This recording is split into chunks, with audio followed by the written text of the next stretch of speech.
Ladies and gentlemen, welcome to Week 9 of the Corporate Esports Association Starcraft 2 Spring 2020 season. Bringing you an exciting matchup today. Week 1 of the playoffs between the Red Hatlings and Alexa 12 Pool. Joining me for the cast today, we have Patchtech and Dan Glam, our faithful observer, and filling in for Big Desano is going to be Zip. Say hi to the viewers, guys. Hey everybody, Good to be here. Good one. Alright, so, for those that do not know, Alexa 12 Pool is the #1 seeded team in the CEA matchup, and the Red Hatlings are number 16. 16 out of 22, 24. Yeah. So we're a little bit outmatched playoffs, this time, but we're gonna take it anyway. So, that means, the Red Hatlings are the underdogs, and what do underdogs do? They make for fun games. That's right. We're looking for the upset today from the Red Hatlings, trying to knock off Alexa 12 Pool. They have sort of a long history of winning, but I think Red Hatlings have some tricks in the bag today. I'd be excited to see what they pull out. Yeah, they have been the #1 team in CEA since the beginning of time, so they're definitely the team to beat. And they actually took a few steps to temper their own power this season because I guess they got tired of winning everything so easily.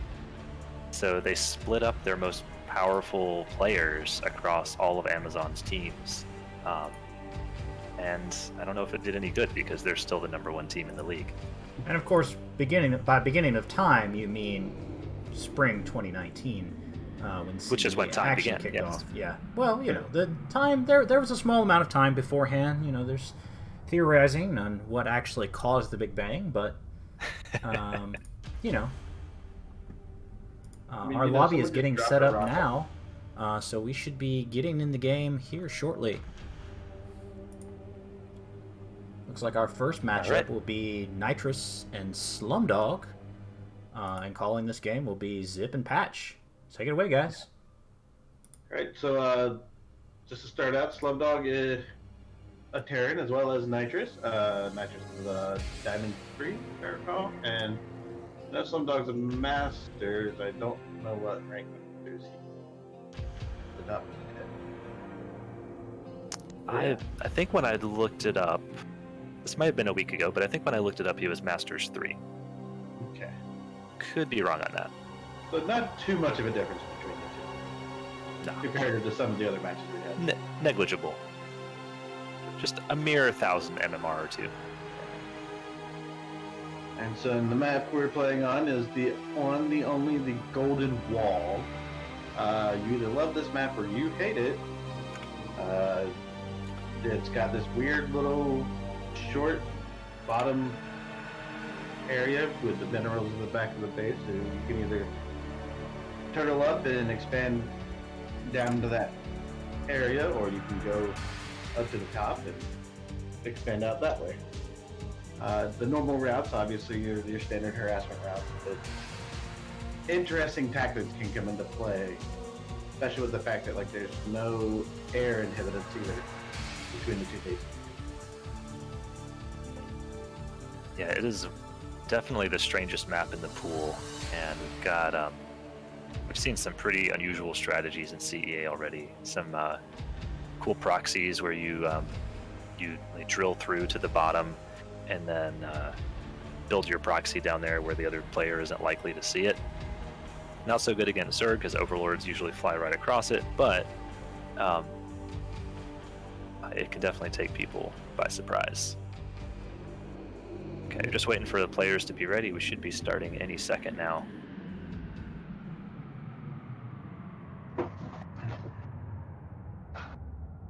This is a full lobby. All right. Here we go. Train's gonna start taking off. Alright, so as we get loaded up here and everything starts going, curious to see what Nitrous is going to try against Slumdog. Same, yeah. A little more standard. Will they try to proxy out somewhere? Will they try kind of mine these minerals out early and try to get some damage done to the back here. Yeah, usually I have some inkling as the team captain of what the players have planned, but this season in particular, I am quite in the dark. Yeah. So, Patch, will you be doing both player intros, or should I take one? It's typically what I want. So we get ready to do them. Yeah. All right, so down here in the bottom left corner of the map, we have Nitrous playing for the Red Hatling.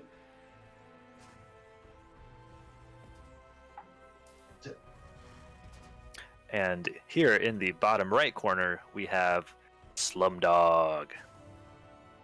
All right, so already we see this SCV, two SCVs coming across the map. So you know what that means. We are going to get proxies. Right, showing a lot of respect to this this Masters 3 player. Which way is this SCV going? It is not going to see the barracks. Nice placement, actually. That's right out of range. Yeah, he did not catch that at all. And it looks like Slumdog is saving up for Command Center right after this barracks. He's got his SCV rallied down and his minerals are building up. So it looks like, well, he's going to know something's up. Yep. He's at the front door, and he also gets through, and he sees that it's a double. Does he still Immediately build the PC? bunker goes Nope. down, and he decides not to build that command center on the low ground. One SCV falling to one SCV. Oh my gosh. That one SCV got its revenge. Nice.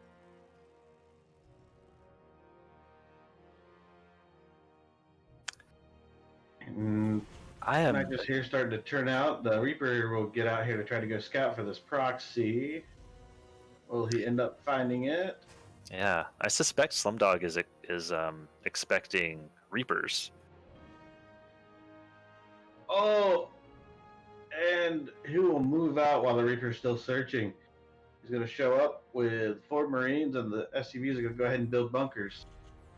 So this is not going to be the easiest move, especially with bunkers up there, but oh, that Reaper. Oh, the Reaper's going down. Wow. So Nitrous said, for the moment at least, has secured this natural. These bunkers look like they're also about to go up. From here, though, I think he can push up. To do some damage. He really needs to push up soon because there's going to be a tank out before too much more time has passed. He's got an overwhelming force right now. There's no SCVs to repair the bunker that has only 2 Marines in it. So his 8 Marines, 12 Marines, or 10 Marines could do a lot of work right now. Yeah, he's. I don't know what he's waiting for, but he needs to kind of hurry up and dive in there. This tank is probably about half done now, almost done, and it's gonna just take everything. Oh, and there it goes. The SCVs are around. The tank's getting sieged up. Oh, and the Marines. Oh, he's just gonna. I guess his plan is to sit inside some bunkers and keep Slumdog from taking his natural, limiting his economy. So maybe we'll be seeing another command center from Nitrous soon to expand his own economy, while Slumdog's is limited. It looks like he's building some stuff back home. So he's got another barracks and some supply depots, but that's really about it. He's going ahead and taking his gas. But if Nitrous doesn't take advantage of this lead, it might not be enough to shake down Slumdog. Yeah, for sure. Yeah, Jared's been, or Nitrous has been continually producing SCVs, so he, I think, has. Oh, he's tied. He's tied.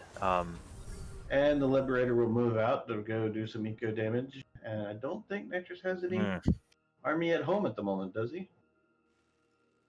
No, and he that does not. barracks is not producing, so there is no anti-air at home. This is a very good start, and it's starting to look like it's going to get a little hairy pretty soon when this Liberator sieges up. And there it goes. And Nitrous doesn't notice it yet. 5, 6, 7. 7 SCVs go down. There goes Nitrous's economy gets wiped out. He has about 800 minerals though, so he can still keep pushing Marines out. But as Slum's going to just slow walk these tanks and take care of the natural force. Yeah, it's hard to see how these Marines are going to do much to these this triple siege tank force that's pushing out.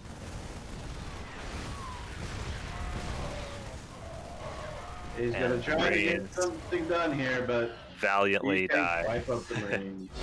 GG. And that'll be the first game. The riveting one. Well played. That was a really good start. That was very strong. It was looking a little bit hairy for Slumdog for a moment, which is impressive. Yeah, right. Even more different. That was pretty strong. So, all right, guys, I'm gonna go ahead and duck off the stream for a minute. I am actually the next match up, so I'm gonna pass it to you guys, Eagle and Zip. Go get them. All right. It was an interesting game one. We'll see what Patch are. We've had Patch on the broadcast every week so far, and it's been a fun ride. But he is a member of Red Hat Hatlings, as well as Zip, who's joining us here today. So we'll see what kind of special tricks Patch has got up its sleeve. I think this will be another interesting match. Patch versus Zero on Purity and Industry, another TVT.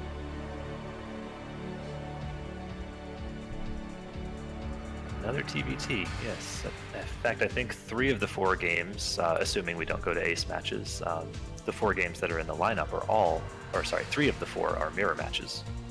That's right. Seeing what all the races can do against themselves, essentially. Arguably, the most balanced matchups. Mirror match, if you can throw it at your opponent can throw it back at you. Absolutely.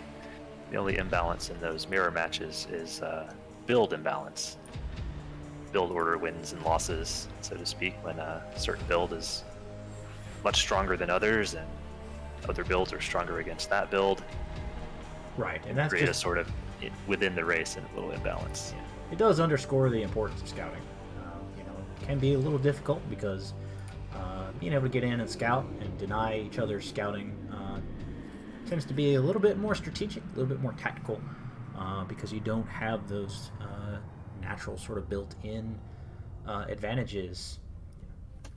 But we'll see what our players decide to throw at us. Another slight league imbalance here. Patch, pretty strong player in his own right, going against a very strong player from Alexa.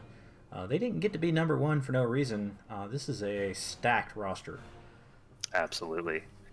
From the clan Perfect, which is 1 letter away from perfect. Pretty good. Yeah, you'd think he, a purveyor of perfection, would not leave that tee off. Check and see if the players are ready. The lobby is filled up, and we are actually in the presence now of a celebrity. Whisper, the team or the game lead for CEA Starcraft 2, is in the lobby. Right, Whisper, former Amazon, I believe. I'm not sure he is still a member of the team, but I believe he's listed on the roster, but he's not played, and he is maybe officially there, but unofficially retired. I don't think he's played at all this season. He's focusing more on the administrivia of StarCraft 2 tournament running. Of course, doing a fine job as well. The CEA really, doing a good job getting all their rules spun up, supporting so many teams, and for a really good cause. This being a charity event. Here we go. The countdown has begun. We'll see Patch versus Zero.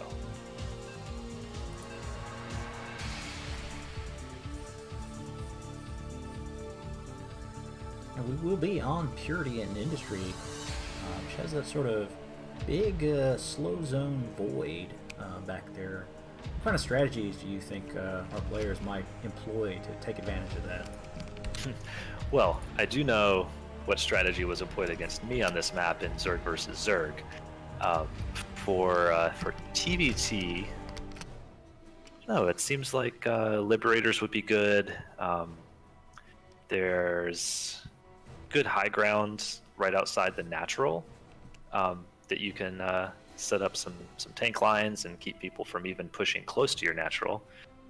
All in all, I don't know much about TBT though, so I am just spitballing. Yeah, it's all right, but we can start with our player introductions. So looking on the right side, maybe 2 to 3 o'clock position, not a traditional map, we have our red Hatling, Patch. And on the upper 12 o'clock side, our blue Terran from Alexa 12 pool, it is Zero. Zero, give well. Is there charity? That's right. A charity of charities, I believe. I believe If I so. remember. GiveWell is a rater or a meta charity, so to speak, showing which charities spend money well, get the most good work done, so you can evaluate where to send your charitable dollars. That's right. Speaking of meta, both players sticking to the plan here, getting that barracks down on the ramp, block that SCV from coming in and scouting. Zero, very interested in seeing what his opponent's going to do. Patch hasn't sent his SCV across yet. He will not see this early factory out of his opponent. Yeah, his own factory is coming along about 10 seconds after Zero's. Yeah, Zero's orbital is nearly done. And in fact, I think Patch doesn't know anything about what Zero's up to right now because his scouting SCV followed Zero's scouting SCV back to his base and did some significant damage to it. Yeah, he is going to see no expansion yet and is going to tangle with that Reaper. That Reaper looks like he might get 2 kills. But the SCV did get to the top of the ramp, did see what's going on. It looks like we're going to have a Destiny Cloud Fist out of Zero. As the Reaper squeaks in from Patch, he's going to hopefully be able to get into the base and see everything going on. Just hanging out for a moment, while the Blue Reaper heads back across the map to do his own damage.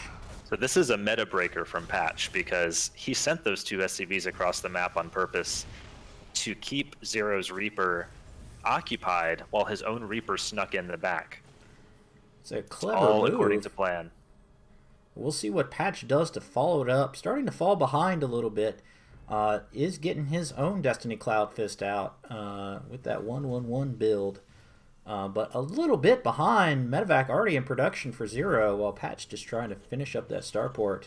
All in all, actually looking very similar from our 2 players, but Patch just a little bit behind his slightly sharper opponent.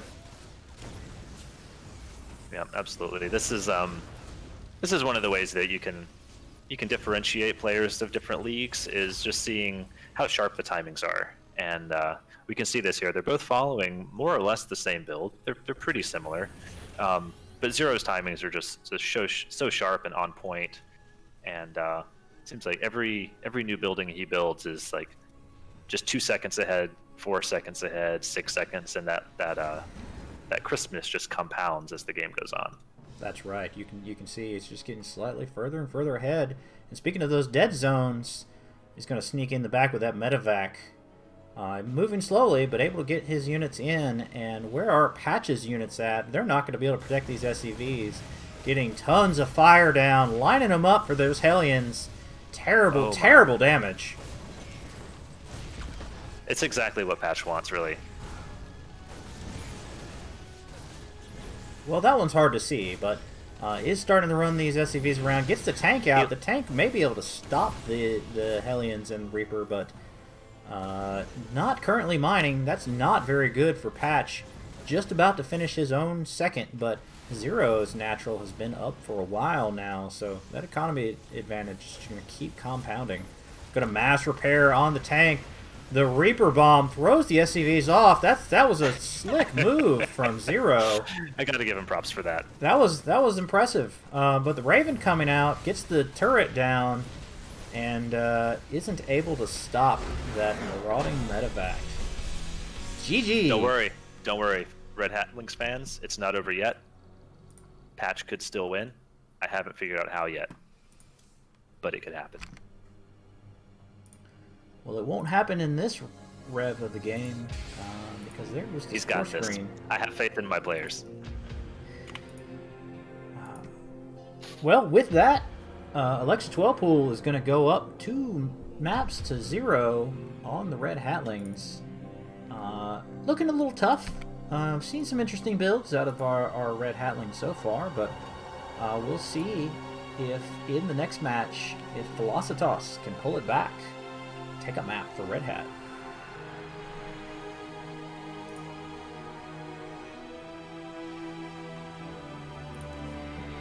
So we're just taking a minute here, setting up our next game. It's going to be on Simulacrum. Simulacrum, yes. We have Velocitas, one of our Protosses, against Mestaman from Alexa 12. Yet another PvP. Good news is today, unlike the rest of our season, this is a best of 7. We just like normal, we have our first 4 games. The lineup is set early in the week, so we know all of these matchups, but we are guaranteed 4 games because you need 4 games to win a best of 7. The sound of the keys trembling, cowering underneath Patch's APM. Welcoming back Patch to the broadcast. Any comments on that game, Patch? So, while it was quick and I definitely died, there were a lot of little wins for me, and I am excited. Well played. I actually won some micro battles a little bit here or there, and I survived the first push of his, so I knew I was dead the moment I saw he was one basing. Yeah, like unfortunately, my SCV was over there and was like, oh, he doesn't have a second base. So, yeah, unfortunately, it looked like a pretty mirror build for the majority of that game, and he was just a hair ahead of you on getting buildings down, getting his second down. So the most recent meta build orders are in the mirror matchup to do Reaper Hellion versus Reaper Hellion. And I went for not that because I expected him to at least one Rags Fast expand, and instead it ended up he did the usual, or at least what the meta is now. So. Well, you can also imagine that Alexa's looking at this match. They're the number 1 seed against the 16 seed. They're probably coming out expecting a lot of cheese. Oh yeah, because one way you overcome that league difference is to throw some chaos in the works, throw them something they haven't seen before, something they haven't practiced against, and catch them off their game. So I'm gonna bow out for this game, right? Is that the plan? That is correct. All right. I will see you guys on the next map. All right.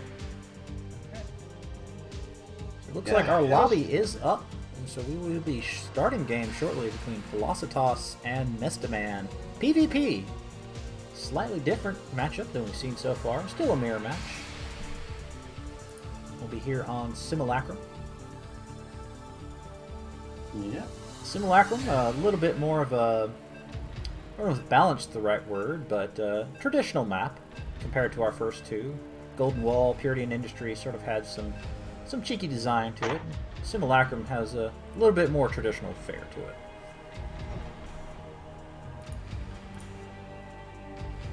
But we'll see what our players decide to employ. I really like Simulacrum mainly for that, you get a little bit of overextension there if you're not careful, but the 3 bases all along that side there, you can just go 1, 2, 3, you're on high ground. You just have to be mindful of those 2 ramps and the rocks. outside of those 2 expansions, Mm-hmm. or that 3rd expansion. But if you can get a good wall there, it's an easily defensible position. You're not as out in the open as you are with that lower ground potential 3rd. So, All right. Well, yeah. that's. We'll see what they decide to do, but we'll start our player introductions now. On the left upper side, sporting the green trunks for Alexa 12 pool, it's Mestaman. Oh, yeah. And down here in the bottom right for Team Red Hatlings, it's Velocitas. And already we have a probe over in Mr. Man's base. I wonder what he's going to think if, these guys are all thinking about cheeses. I would probably freak Mr. Man out a little bit. That's right, and one of the key skill sets for these high tier players, high league, Masters, Diamond, is that scouting. So that's how they keep from losing the cheese all the time. But we'll see. Velocitas deciding to get out ahead of his opponent, get the scouting in early, is going to drop the proxy nexus. What? I can't say. Now, Patch. I think you're familiar with, maybe a popular Protoss strategy on the ladder of building probes. I mean, yes, there's a thing called building probes, and if you mass probes, you can take out quite a bit of stuff. That's correct. I'm not sure what Velocitas is planning here, or if maybe he made a mistake dropping that Nexus. It's hard to say. It is a large enough base that, oh no, there's the probe, gets over there, scouts it, sees the Nexus building. You have to wonder what Mestaman is thinking right now. And is he going to let that thing finish? It's almost done. I'm actually not sure if he should be concerned. I don't know what to think. Wow, okay. Those 2 stalkers now out for Mestaman do take out the probe sitting at the front ramp, and is he going to chrono a probe out? He's gonna recall his entire line into this is a worker rush, Patch. Oh my god! Wow, that was something. God. That shield battery is going to be so critical right now. The zealots are tearing into the green workers, doing so much damage. 4 workers down now. Those 2 stalkers, not sure what to think. 10 workers now down. But at the same time, Velocitas' units are also starting to fall. Even supply. Those 4 stalkers look so tough on the field. He's got buddy. Oh, but he doesn't have a forge, does he? Wow. This is a match. And one unique little play that gets cleaned up by Mestaman, and there's the GG. That was something. I cannot say in my years of Starcraft 2 that I have seen that type of play before. I don't know what that was. That was unique. It was interesting, and I got it almost. Well, I could see, if Mestaman doesn't scout that Nexus, if he lets it happen, and Velocitas gets the recall into his base, if Mestaman has got his stalkers sitting out front, he was sort of playing games at that ramp, trying to get him to wall it off. If Mestaman locks out a couple of his units, if he doesn't scout it, doesn't get that shield battery down, it could be a much different game. Yeah. Wow. Very unique play we're seeing out of Red Hat here. They're trying to make it a series. Yeah. Wow. Yeah. I have never seen anything like that before.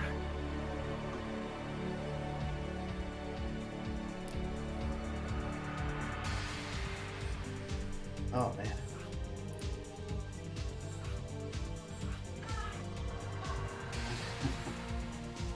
Yeah, so up next, we are going to end up having... Our next game will be Mr. Sleep and Kevin. A rematch for the ages. calling this game will be Zip and Patch, so why don't you tell us a little bit of the history of this? Oof, this is one of my favorite stories from our participation in CEA. Last spring 2019 season, Mr. Sleep played Kevin, who, I forget the exact rankings, but at the time I think Mr. Sleep was Platinum and Kevin was Masters. And Mr. Sleep took him down, and it's become a little bit of a legend of Mr. Sleep the Giant Slayer and Kevin. We mention Kevin all the time. We're kind of fans of his too. Like it's not an antagonistic thing, but anytime we have an odd number of players, usually somebody will say like maybe Kevin's on. We just we want to relive the glory days, and so very happy to have this matchup occur again. But it's not quite the rematch we hoped. It looks like Kevin did switch races between last spring season and this spring season. So Mr. Sleep will have a little bit different of contention, but maybe he'll be able to repeat history. Maybe. Actually, certainly. So Red Hat is down 0-3. Alexa 12 pool only has to win this one to take it, or if Red Hat wins, we go into the Ace. That is right. And 0 and 3, those are just numbers. It doesn't really matter. All that matters is that Red Hatlings stomps Alexa 12 pool. That's all that matters. Hopefully that will be able to happen. Either way, we've had some good games so far. Yes, that last one. I'm very excited to watch the replay of that and go back and listen to you guys casting it.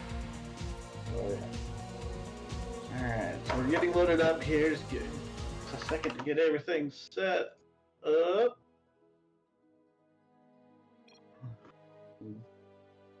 Alright, so up here in the top right, once again for the Red Hatlings, we have Mr. Sleep this time. And down here in the bottom left, our favorite Amazon player, Kevin.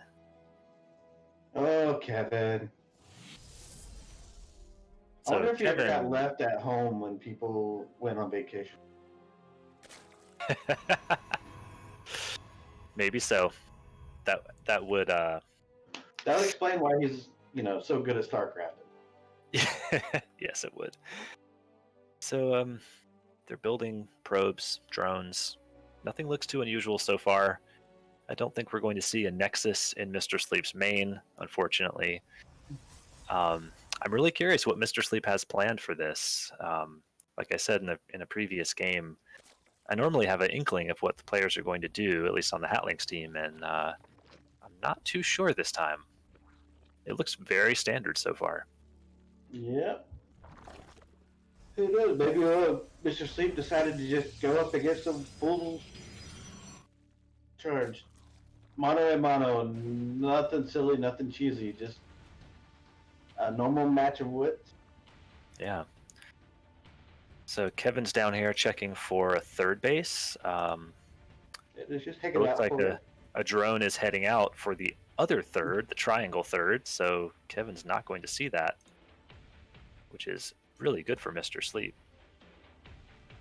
Kevin right now has no idea if there's a third or not, if there's a cheese coming or what's happening, but it looks pretty standard.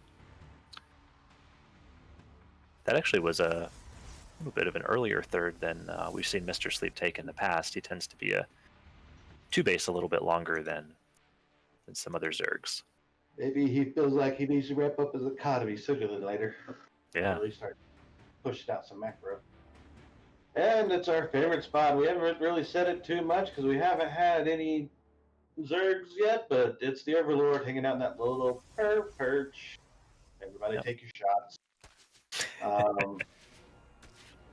Just a little spot on the map where you can get vision on your opponent and he can't see you, at least until air vision is acquired. There are a lot of Lings coming out of Mr. Sleep right now. One Adept coming across the map. And those Lings just say, what Adept? Yeah, those 4 Lings are actually going to pull the Adept back, so it's not going to see all the other Lings coming out until much later. Yeah. Good little hiding of the, sorry, there's a yawn there. Good little hiding of the intention by Mr. Sleep, just manipulating that scout, and looks like there's a little fight going on with them. Looks like we got a Baneling bust coming up. Bane Nest just finished. A lot of Lings are spawning right now. There's 22 Zerglings on the map at the moment. That Adept will scout that there's a third, and the massive Lings will take him out. So he now knows what to expect. Mr. Sleep is morphing those Banelings, though, and an Oracle is coming across the map as well. Mr. Sleep has some queens at home. Mr. Sleep has 1 queen at home, in fact. There's no queen in the main. This is a pretty brutal all-in. Oh. Mr. Sleep gets into the natural. Yeah, you know, that Oracle can do a lot of damage, but Oracles take a very long time to kill buildings. I think Kevin might have no probes left by the time the Oracle takes out all these Lings. 16 probes down now. Kevin is on his back foot. The economy's taking a significant amount of damage. And we will see where this ends up taking it. He will clean up these Lings in his base, though. All in all, not the worst hold from Kevin. He did lose a lot of probes, but he also had a lot more probes than Mr. Sleep. So yeah. He's actually even in workers, or ahead by 1 right now. I just looked at that. All these 3 bases, it looks like Mr. Sleep's mainly using them for macro hatches at the moment. Hasn't really pushed out too many drones. I will need to start pushing those out here. So. Yeah, he's heading in again with more Ling Bane. It's going to be tough with those Oracles picking the Banelings off, but I think he might be able to do. Oh, he takes out the cybernetic score. That's a bit of a setback. They're kind of dancing around. They need to get a little damage. Need to find their spot there, and takes out one of the warp gates. And the worker count is now 23 to 17, and the army is currently 23 to 10. Okay, looks like Mr. Sleep is staying all in on the Zerglings. I don't think he is switching gears into macro play. Oh, he just started building 4 drones, so maybe that switch is coming right now. Let's see what the future holds.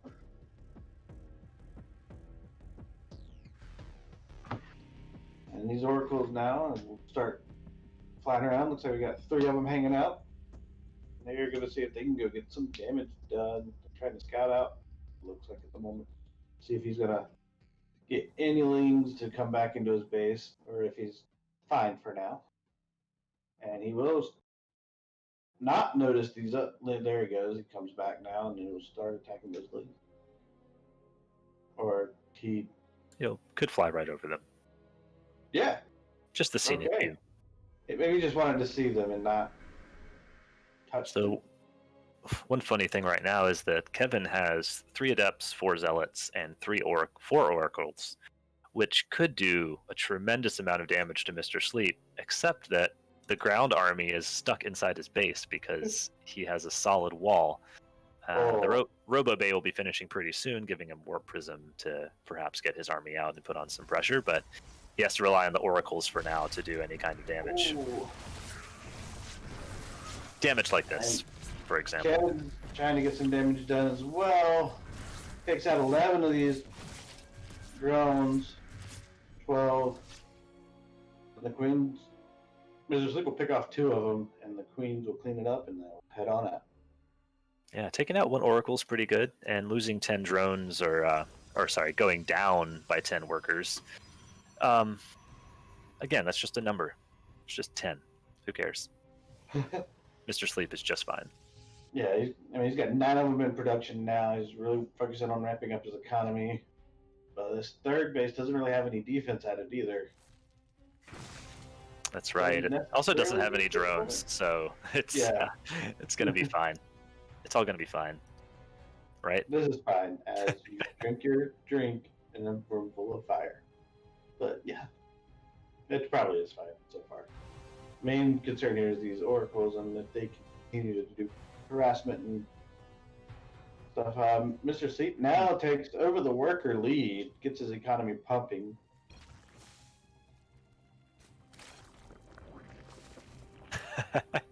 Apparently, Kevin's build a stalker hotkey is unbound. Ooh, that's not good. Also, interestingly, he just killed his own gateway in the wall to let his units get out at the same time that his warp prism popped. So, Mr. Sleep actually hitting at a pretty good time right after the army moves out, although it doesn't look like it's going to be enough to bust through this wall. He's able to take out the shield battery at least. He has some army at home. He is building an army at home. Let's see how it gets positioned. There's no banelings currently, so that might be a tricky thing to hold. This is a lot of units. Looks like Mr. Sleep has decided to ignore this army coming into his base and deciding to try to get some damage done across the map, but he little indecisiveness down there, looks like, while he's trying to plan out his next move. They will end up churning out. There's a ling drop going into the main. A ling drop. Ooh. There we go. All right. Oh, at least there'll be some payback being made, but 22 workers are now dead for Mr. Sleep. The tides are turning. There's the GG. Kevin will take it and will win the match for Amazon. Kevin and Mr. Sleep are now 1-1. Yeah. Maybe we'll have to get an off the books rematch at some point to see who really can take the cake. Or maybe not. We should get a cake too. A little Hatling on top. Yeah. Oh, that was an entertaining game, entertaining series. Loved Mr. Sleep busting into Kevin's main and natural. Loved the Nexus recall in Mestaman's main. That was fantastic. Oh yeah. Yeah, Red Hat really playing a lot of heart today, showing that the 16 seed not to be underestimated. Mm-hmm. It would be hard too. We also shouldn't be overestimated. We should be exactly perfectly estimated. Well, that might be asking too much. Probably so. But with that result, Alexa 12 pool takes the victory over the Red Hatlings. That's game one of our playoffs. So Alexa 12 pool moving on in their probably inevitable march towards another CEA championship, and Red Hat ending up with first round draft pick for next season. I'm pretty sure that was your strategy, right? Sure. Not too dissimilar from the last spring when we played. We made it into the playoffs. That time everybody made it into the playoffs, but we won our first playoffs game against Eagleview, and then in the round of 16, which was the second week of the playoffs that time, we went up against Google Alpha Stars, which was similar to Alexa, one of the very, very strongest teams in the league, and that was a rough fight. We had some bright spots there, but it was a little bit of an outmatched game again. There's something to be said for playing against players who are much better than you. It's an enlightening experience. Yeah, it to be sure. But I think the one thing we can really take out of this season, just following along all the games, looked like Red Hat really improved, just week to week. Red Hat throwing a lot of people into the mix. We see a lot of teams who sort of play the same 4 or 5 people every single week, and Red Hat really using the diversity of their roster, getting a lot of people into the games. And seen a lot of builds, a lot of different things out of them. I think there's a lot that Red Hat can take, and I'm sure we'll see you all back again in fall 2020. Yeah. September, I think, is when the I forget if that's when registration begins or when the league begins, the games begin. But yeah, this fall, looking forward to it. Can't wait to get the team back together. Absolutely. So, don't have an update on what SC Tuesdays will be doing until then. We'll definitely be back in fall to cast more CEA Red Hat games. Until then, stay tuned to our various channels. We will get you updated. And Patch, Zip, Damn Glam, any last words? I'll take the first one. I'm just really proud of the team. We had a great time playing. Had really good team chemistry. All the players that played seemed to be really into it, and it was great to see all of the players who signed up getting to play, especially some who didn't get to play in the early weeks because of work. Suddenly, after this global crisis we're all living through, had some free time and they were able to play for a few weeks. So that was really nice to see. We did have one player who wasn't able to make it into any of the weeks, wasn't able to play in any of the lineups. So I'm looking forward to giving him first shot at the first lineup next season. It's nice to see people get a chance to play, especially those who haven't played in a tournament before, because it's really a different kind of game. It does not feel the same as playing a ladder game. It definitely doesn't feel the same as playing a casual game with a friend. Absolutely. Yep. And definitely some interesting games got played and made for some good entertainment. I'm rather excited.